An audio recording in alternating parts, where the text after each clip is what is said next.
First of all, please subscribe to our page for more audiobooks.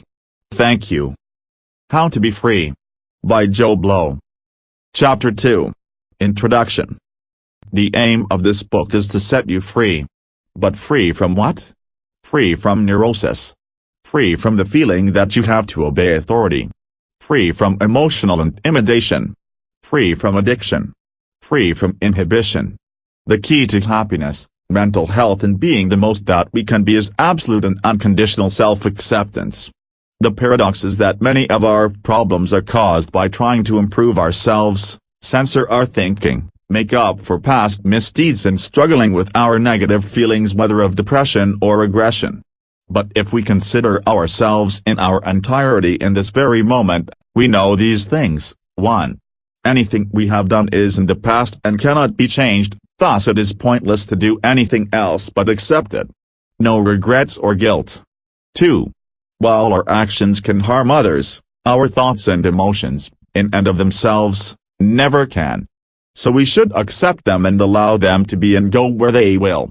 While emotions sometimes drive actions, those who completely accept their emotions and allow themselves to feel them fully, have more choice over how they act in the light of them. Self-criticism never made anyone a better person. Anyone who does a good deed under pressure from their conscience or to gain the approval of others takes out the frustration involved in some other way. The basis for loving behavior towards others is the ability to love ourselves.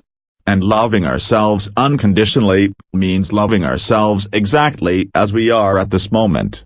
This might seem to be complacency, but in fact the natural activity of the individual is healthy growth, and what holds us back from it is fighting with those things we can't change in the free thought and emotional experience which is the very substance of that growth. Divide and conquer, that is a key philosophy in military campaigns. And the same applies to the individual. An individual at war with themselves is easily dominated or controlled by others. If we want to become a free individual, the way to do so is through individuation, allowing the divided parts of our nature to integrate into a unified whole. We may feel that there is within us a battle between the desire to do things we feel are right and the desire to do things we feel are wrong. The battle of good and evil. But what are good and evil? Good is that which contributes to the health of the individual or the society or wider ecological system of which they are a part. So what do we mean by evil? We could say that evil is anything which adversely affects the health of the individual or the system. But the term evil is a very strong one.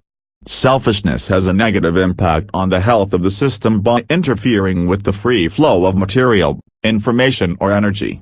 But we wouldn't consider minor acts of selfishness, like eating more than our share of a piece of cake, to be evil.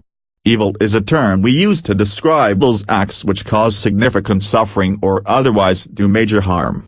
The essence of evil is the imposition of the will. If we take something from somebody against their will, their life, their property, their dignity, their humanity, this is clearly evil.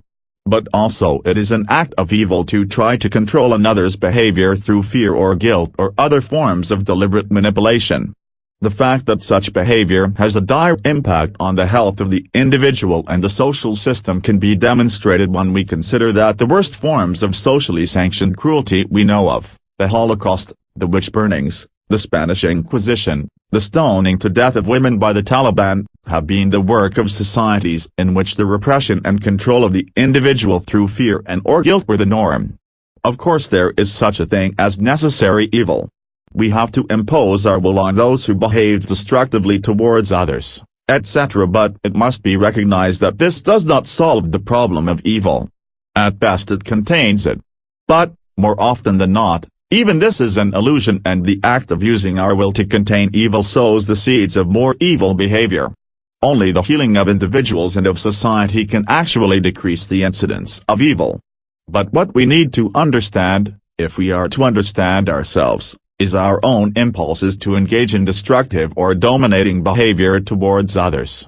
If we have such impulses, they originate in a lack of acceptance of some aspect of ourselves. Hostility towards others or the need to control others is projected self-contempt.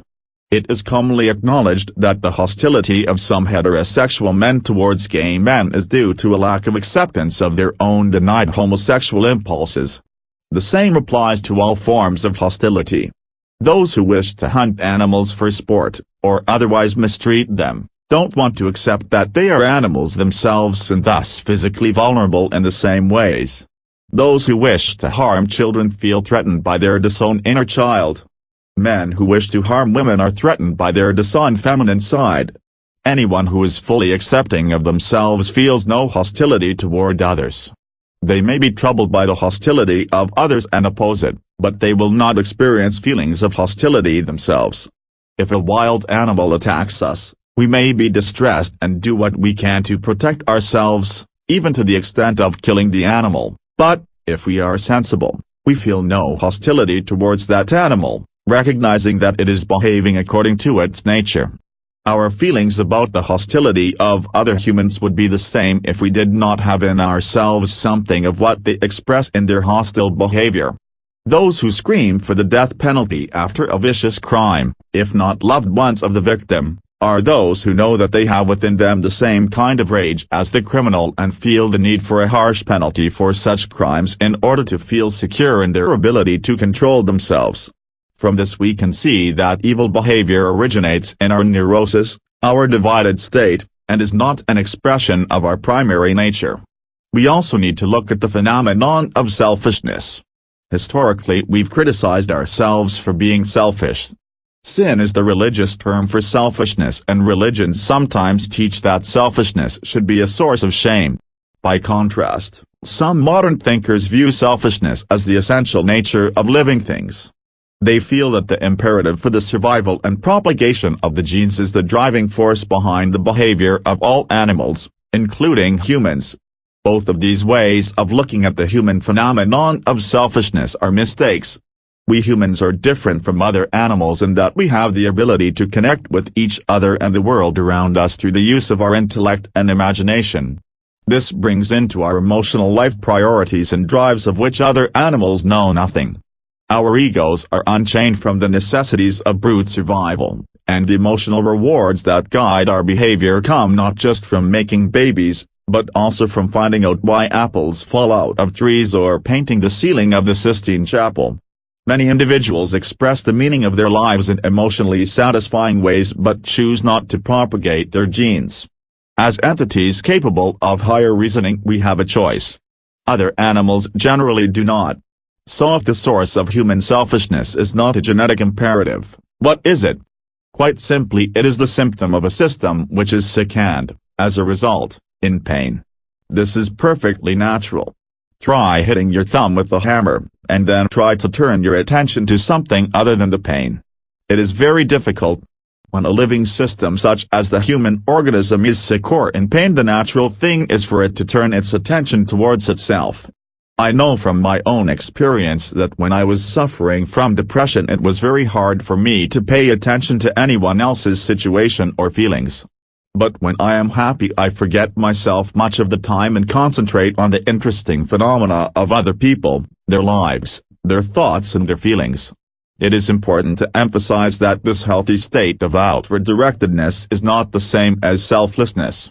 Selflessness, if taken literally, is a meaningless term. If we had no self we would not exist, since the term self is our expression for the totality of which we consist.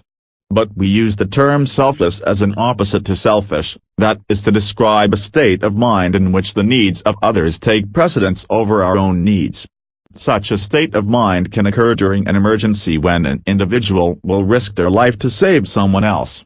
Or it can be a state of mind consciously cultivated through an effort to repress or transcend selfish impulses. But this is the problem with the concept when it comes to trying to understand the nature of the healthy psyche. We can understand the pathological nature of selfishness, but to assume that selflessness is the epitome of the psychological health of the individual carries the danger that we may feel that being healthy means repressing our personal needs or desires in favor of those of others. This would just be swapping one form of sickness for another. Our selfishness is not wrong.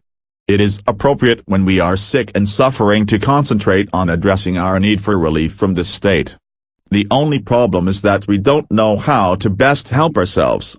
We are able to give comfort to ourselves through distraction and materialism, and this is what we should do in the absence of a cure. This is the equivalent of taking aspirin when we have a fever. It won't cure the problem, but it will make us feel better in the meantime. The aim here is to clarify the nature of the illness and identify practical approaches to treatment which address the root cause. Any form of submission, including submission to any kind of ideal, is unhealthy. The healthy individual is one who does only what they wish to do. This is okay, as the desire to do anything destructive is non-existent in the healthy individual. The way to eliminate the desire to do anything destructive is through radical self-acceptance. And this is also the cure for selfishness. The pain of neurosis is that of the individual at war with his or her thoughts and feelings. The path to healing is to learn to accept our thoughts and feelings unconditionally. We live in a society in which hostility and selfishness are the norm. We live in a profoundly neurotic society. Now, to say that our society is a neurotic one and that neurosis is the norm may seem ludicrous or even offensive. But there is a simple test you can use to discover whether or not you are neurotic. Is your mind more like a playground or more like a prison? If it is more like a prison, then you are a neurotic. But don't worry. This book is a get-out-of-jail-free card and a passport back into the playground.